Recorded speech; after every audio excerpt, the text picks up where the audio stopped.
പീഡന പരാതിയിൽ വടകര ഡിവൈഎസ്പി ഉമേഷിനെതിരെ ഉടൻ കേസെടുത്തേക്കും. വടക്കഞ്ചേരി CI ആയിരുന്ന കാലത്ത് പലതവണ ഭീഷണിപ്പെടുത്തി പീഡിപ്പിച്ചെന്ന മൊഴിയുടെ അടിസ്ഥാനത്തിലാണ് നടപടി. ചെർപ്പളശ്ശേരി CI ആയിരുന്ന ബിനു തോമസിന്റെ ആത്മഹത്യാക്കുറിപ്പിലെ ആരോപണങ്ങളിലും വിശദമായ പരിശോധന നടത്തും. കൈക്കൂലി ആരോപണവും അന്വേഷിക്കും.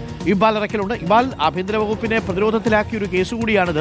കാരണം പെൺകുട്ടി കൊടുത്ത മൊഴിയാണ് ഇതിൽ പ്രധാനം. ബിനു തോമസിന്റെ മൊഴി ഒരു സൂചനയാണെങ്കിൽ പെൺകുട്ടിയുടെ മൊഴി പരാതിയായിട്ട് പരിഗണിക്കേണ്ടി വരും. പലതവണ ഭീഷണിപ്പെടുത്തി പീഡിപ്പിച്ചുവെന്നാണ് പറയുന്നത്. പെൺകുട്ടി തന്നെ മൊഴി നൽകിയ സാഹചര്യത്തിൽ ഉമേഷിനെതിരെ നടപടി എടുത്തല്ലേ മതിയാകൂ. Iqbal, good morning. Arunkumar, good morning. സ്വാഭാവികമായും ഈ ഡിവൈഎസ്പി ഉമേഷിനെതിരെ ഇനി ഉടൻ തന്നെ ആഭ്യന്തര വകുപ്പിന് നടപടി ഉണ്ടാകും. ഉടൻ തന്നെ ഈ ഡിവൈഎസ്പിക്കെതിരെ പോലീസ് കേസെടുത്തേക്കും എന്നുള്ളതാണ് മനസ്സിലാക്കുന്നത്. ഇന്നലെയാണ് പാലക്കാട് ജില്ലാ പോലീസ് മേധാവി വിശദമായിട്ടൊരു അന്വേഷണ റിപ്പോർട്ട് ഈ ഡിവൈഎസ്പിക്ക് എതിരായിട്ടുള്ളത് DGPക്ക് സമർപ്പിക്കുന്നത്. അത് ഈ പീഡനത്തിന് ഇരയായി എന്ന് പറയുന്ന യുവതി തന്നെ പാലക്കാട് ജില്ലാ ക്രൈംബ്രാഞ്ച് ഓഫീസിൽ നേരിട്ടെത്തി മൊഴി നൽകിയ അടിസ്ഥാനത്തിൽ തയ്യാറാക്കിയിട്ടുള്ള അന്വേഷണ റിപ്പോർട്ടാണ്. ആ മൊഴിയിൽ തന്നെ യുവതി പറയുന്നത് താൻ ഇത്തരത്തിലൊരു കേസിൽ അകപ്പെട്ട സമയത്ത് തന്നെ രക്ഷപ്പെടുത്താമെന്ന് പറഞ്ഞുകൊണ്ടാണ് ഡിവൈഎസ്പി, അന്ന് CI ആയിരുന്ന ഡിവൈഎസ്പി ഉമേഷ് തന്റെ വീട്ടിലേക്ക് എത്തുന്നത്. പിന്നീട് തന്നുമായി സംസാരിക്കുന്നു. പിന്നീട് ഇതിനിടയിലാണ് തന്നെ ഈ ടെറസിലേക്ക് വലിച്ചിഴച്ചു കൊണ്ടുപോയി പീഡിപ്പിക്കുന്നത്. ഒരു തവണയല്ല പലതവണ പീഡിപ്പിച്ചു എന്നുള്ളതാണ് യുവതി ഈ അന്വേഷണ സംഘത്തിന് മൊഴി നൽകിയിട്ടുള്ളത്. മാത്രമല്ല ഈ തനിക്കൊപ്പം പിടിയിലായിട്ടുള്ള മറ്റ് യുവാക്കളിൽ നിന്ന് ഈ ഡിവൈഎസ്പി കൈക്കൂലി വാങ്ങിയെന്ന രീതിയിലുള്ള ഒരു ആരോപണം കൂടി ഇപ്പോൾ ഈ മൊഴിയെടുപ്പിൽ ഈ യുവതി ഉയർത്തുകയും ചെയ്തിട്ടുണ്ട്. ഏതായാലും ഇതിൻ്റെ എല്ലാം ഒരു അടിസ്ഥാനത്തിലായിരിക്കും ഈ ഡിവൈഎസ്പി ഉമേഷിനെതിരെ തുടർ നടപടികൾ ഉണ്ടാവുക. ഏതായാലും പാലക്കാട് ജില്ലാ ക്രൈംബ്രാഞ്ചാണ് ഈ വിഷയത്തിൽ ഒരു അന്വേഷണം ആദ്യഘട്ടത്തിൽ നടത്തുന്നത്. പിന്നീട് പാലക്കാട് SP-ക്ക് റിപ്പോർട്ട് നൽകുന്നു. ആ അന്വേഷണ റിപ്പോർട്ടിന്റെ അടിസ്ഥാനത്തിൽ ഇപ്പോൾ DGPക്ക് റിപ്പോർട്ട് നൽകിയിട്ടുണ്ട്. ഏതായാലും ഡിവൈഎസ്പി ഉമേഷിനെതിരെ കടുത്ത നടപടികൾ ആവശ്യപ്പെട്ടുകൊണ്ട് ഇപ്പോൾ കോൺഗ്രസ് ഉൾപ്പെടെ രംഗത്തെത്തിയിട്ടുണ്ട്. ഇന്ന് കോൺഗ്രസ് കോഴിക്കോട് DCC ഉൾപ്പെടെ DGPക്ക് ഈ വിഷയത്തിൽ പരാതി നൽകും എന്നുള്ളതാണ് മനസ്സിലാക്കുന്നത്. ഡിവൈഎസ്പി ഉമേഷിനെ സസ്പെൻഡ് ചെയ്യണമെന്ന് ആവശ്യപ്പെട്ടുകൊണ്ടാണ് ഇപ്പോൾ കോൺഗ്രസും രംഗത്തേക്ക് എത്തിയിട്ടുള്ളത്. ചെർപ്പളശ്ശേരി CI ആയിരുന്ന ബിനു തോമസ് ആണ് ഇക്കഴിഞ്ഞ നവംബർ 15 തനിക്ക് ഈ മേലുദ്യോഗസ്ഥരുടെ ഭാഗത്തുണ്ടായ ഇത്തരത്തിലുള്ള ദുരനുഭവങ്ങളെല്ലാം വിവരിച്ചുകൊണ്ടും അതുപോലെ തന്നെ ഇത്തരത്തിലുള്ള മാനസിക പ്രയാസങ്ങളെല്ലാം വിവരിച്ചുകൊണ്ടുള്ള ആത്മഹത്യക്കുറിപ്പ് എഴുതി വെച്ചുകൊണ്ട് ആത്മഹത്യ ചെയ്യുന്നത്.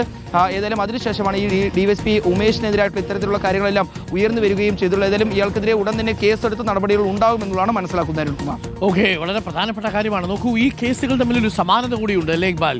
ഈ രാഹുൽ മാങ്കൂട്ടത്തിൽ പെൺകുട്ടിയെ പീഡിപ്പിക്കുന്നത്, പെൺകുട്ടി ഒരു ഗാർഹിക പീഡനത്തിന്റെ ഇരയായി തീർന്നു എന്ന് പറഞ്ഞുകൊണ്ടാണ് രാഹുൽ മാങ്കൂട്ടത്തിൽ MLA പരിചയപ്പെടുന്നത്.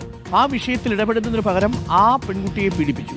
മറ്റൊരു കേസിലാണെങ്കിൽ അനാശാസ്യത്തിനോ മറ്റോ പിടിക്കപ്പെട്ട ഈ പെൺകുട്ടിയെ DYSP പീഡിപ്പിക്കുന്നത്. രണ്ടും അധികാരം ഉപയോഗിച്ചുകൊണ്ടുള്ള പീഡനം എന്ന് പറയേണ്ടി വരും. രണ്ടും പാലക്കാട് സംഭവിച്ചു എന്നുള്ളതാണ് ഇതിലേറെ നിർഭാഗ്യകരമായ കാര്യം. അപ്പം രാഹുൽ മാങ്കൂട്ടത്തിനെതിരെ നടപടി എടുക്കുന്നുണ്ടെങ്കിൽ തീർച്ചയായും ഉമേഷിനെതിരെയും നടപടിയെടുക്കണം. കോൺഗ്രസിന്റെ ഒരു ആവശ്യം സ്വാഭാവികമായിട്ടും ആഭ്യന്തര വകുപ്പ് പരിഗണിക്കാനാണ് സാധ്യത.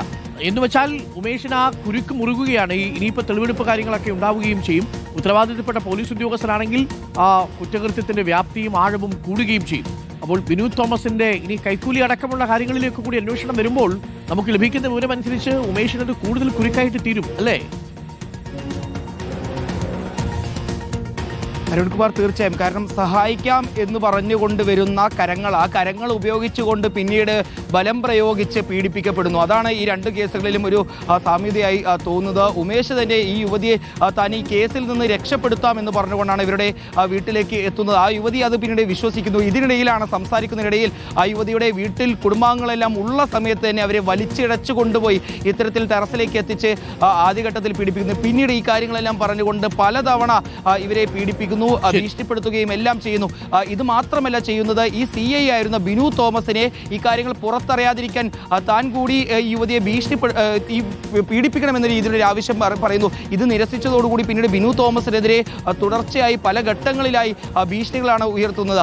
ഇതിൻ്റെ എല്ലാം ഒരു മാനസിക പ്രയാസങ്ങൾ കൊണ്ടാണ് ബിനു തോമസ് ആത്മഹത്യ ചെയ്യുന്നത്. ഈ കാര്യങ്ങളെല്ലാം കൃത്യമായി തന്നെ വിവരിച്ചുകൊണ്ട് 32 പേജുള്ള ഒരു ആത്മഹത്യക്കുറിപ്പ് എഴുതി വെച്ച് ഏതായാലും ബിനു തോമസിന്റെ ആത്മഹത്യക്കുറിപ്പ്, യുവതിയുടെ മൊഴി, ഇതെല്ലാം ഈ DYSP ഉമേഷിന് എതിരാണ്. ഇതിനെല്ലാം അടിസ്ഥാനത്തിൽ തന്നെ ഉടൻ തന്നെ ഉമേഷിനെതിരെ കടുത്ത നടപടികൾ ആഭ്യന്തര വകുപ്പ് സ്വീകരിക്കുമെന്നുള്ളതാണ് മനസ്സിലാക്കുന്നത്. Okay, thank you. ഇക്ബാലാണ് ഇപ്പോൾ നൽകിയ വിവരങ്ങൾ. ഉമേഷ് പ്രശ്നമാണ്.